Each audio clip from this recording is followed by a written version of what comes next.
Okay, YouTube's been a while. The weather's better. This is a 2005 Grand Cherokee. It's got the drive-by cable throttle body. Only the 05s had that. Continuation off the Liberties. And then 06 and up is going to be drive-by wire on the throttle bodies. So anyway, I had a bad lower ball joint. It's the only one I haven't changed. It's got uppers and lowers on both sides, of course. So rubber split. Been on there for a while. Not OEM, but it's the first time that I changed them. I had to change the other one. Something happened, I don't know. Rubber split on that one too. And that one wasn't very old, so I got that replaced under warranty. It was just leaking out a little bit. It was like a pinhole. But anyway, here is a snap ring placement. On the back side, it looks like there's almost no clearance, but it bites a little bit, just enough. So I always end up putting it at like, I don't know, like 1, 2 o'clock.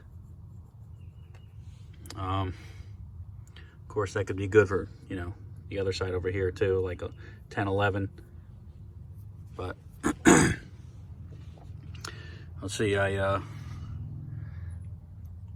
took off the spindle and the assembly. Wheel bearing still okay. It's old, but it's okay. No issues.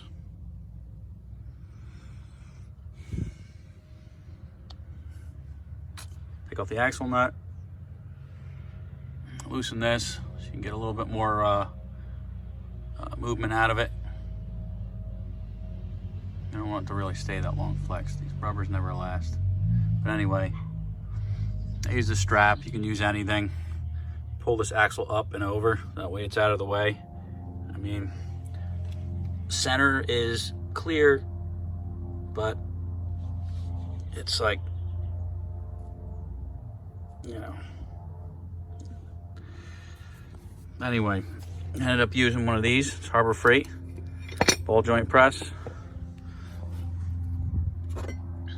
I use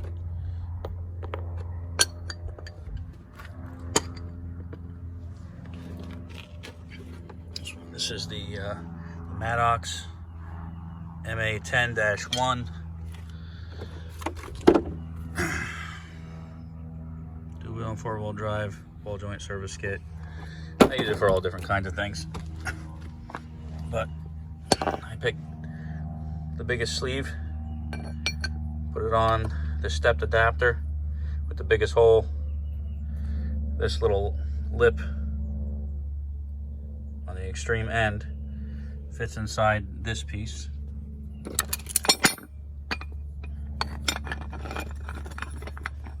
Just like that. Just kind of rests in there, you know. That goes underneath. Got a hole all the way through for the stem.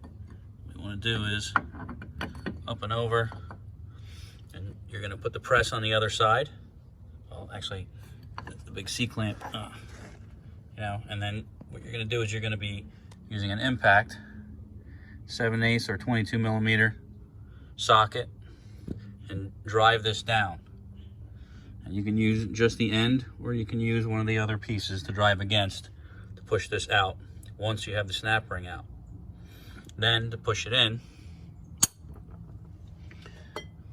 I'll show how they got this in here. So this is the piece that I got here. Here's the other one to show the difference between. This is the one I'm using. This is the outer one. I just stuck this in here.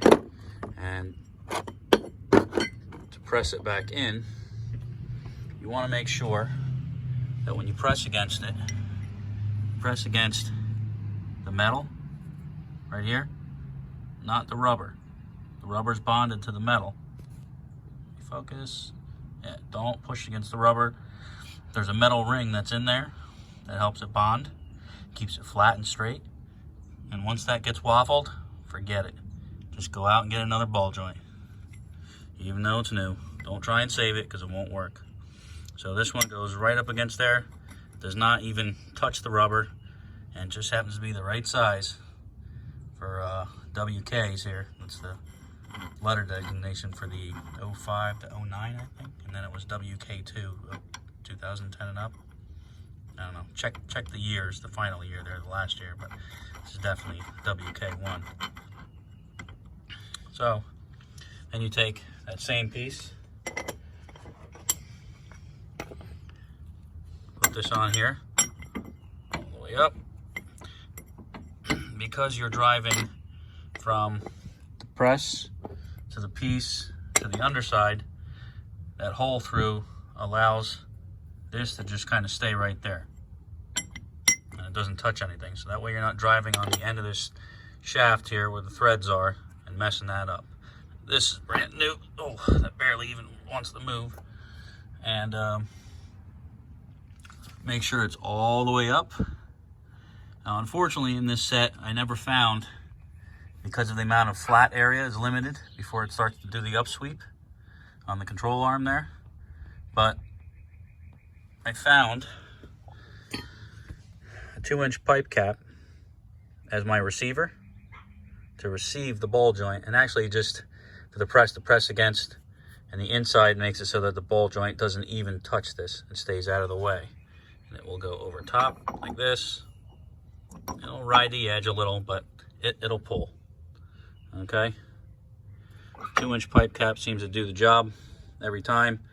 I've had this for a while. And focus. I stuck a piece of board here in between the spindle and the end link, the sway bar, and that just kind of keeps it out of the way to rest against that. It also allows more room so that this thing doesn't flex so much, because if you had the rotor on there and the caliper carrier, you know, it's just extra stuff to push it out more. So, and I'm changing the brakes anyway. You know, getting thin there, but they're even because I greased my caliper pins. Anyway, as far as the hardware that this comes with, the original came with, well, the original aftermarket that I put on came with a cotter pin and castle nut. And it seems to be that all these are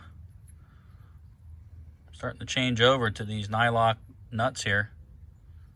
And a washer does the job. The other side's good and tight, and I have the same setup over there. And as far as the thing here, you buy greasable ones, you're going to be greasing them all the time. That's cool. You can keep on putting grease in there. Okay, where does the grease go? Good question. Anyway, the world may never know. So I got one that was non-greasable, of course. You can see the top, no hole. Aftermarket, again, the original aftermarket had a hole. I saved the grease fitting just in case I need it. Pretty much brand new, no problems with it. This is Duralast. I know some of you guys don't like this stuff, but you know, when you buy AC Delco or any kind of OEM part, they're not greasable either. I found that these non-greasables, no matter what the brand, seem to do okay. So this is the 104-80629, and that is that. That's all that comes with it. And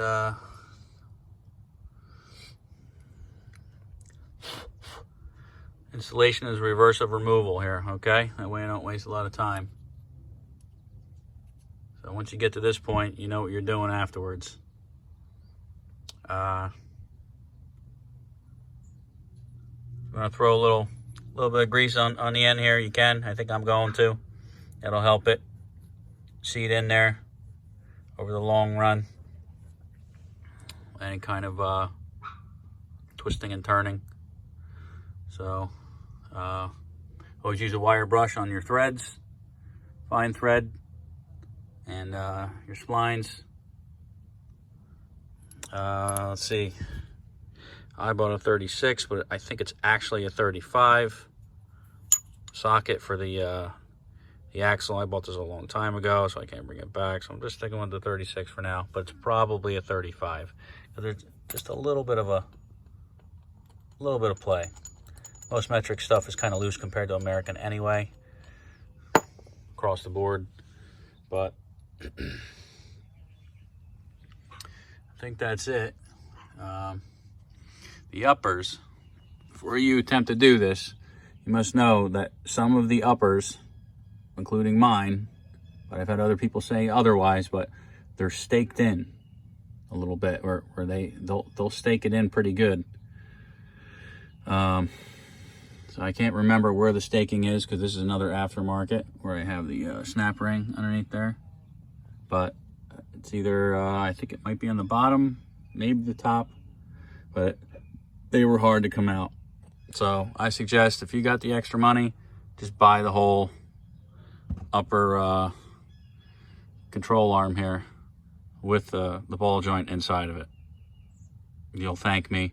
It's a pain in the ass getting to those bolts, and it's a pain in the ass with the bolt coming out towards and getting stuck inside the coil spring.